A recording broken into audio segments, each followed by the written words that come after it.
The Meadows. Isn't life lived mostly in the meadows? Sometimes we hit high peaks in the mountains.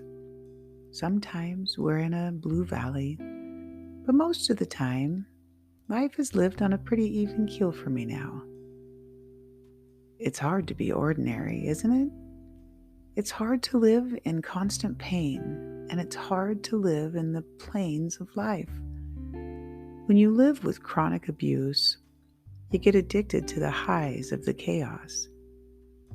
Don't take that to mean that I liked the abuse, but the level of constant churning drew me in. Time and time again, I found myself living out of the riddle of the abuse cycle.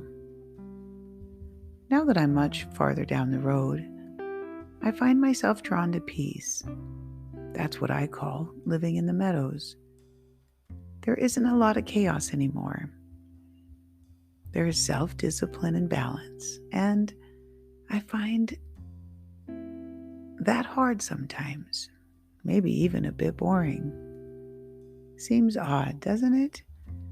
After all my screams to God to end the pain and the suffering, when He does, and my life is far better than it's ever been, why do I have a hard time living without it? The pain. I know why. It's because it feels so very different. My nerve endings aren't splitting with the intensity of living inside my frenzy. They're learning to calm down now.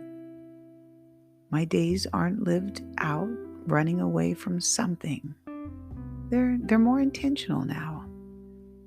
My life is now drawn to the meadows. It's where I find God. We walk together and He shows me more about who He is. It's a beautiful thing. Here's a psalm of David. The Lord is my shepherd. I lack nothing. He makes me lie down in green pastures. He leads me beside quiet waters. He refreshes my soul.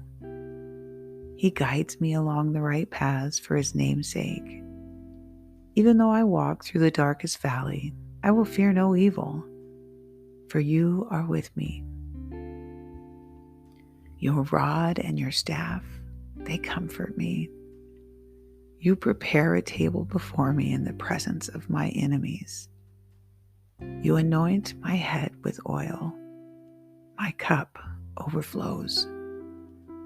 Surely Your goodness and love will follow me all the days of my life, and I will dwell in the house of the Lord forever.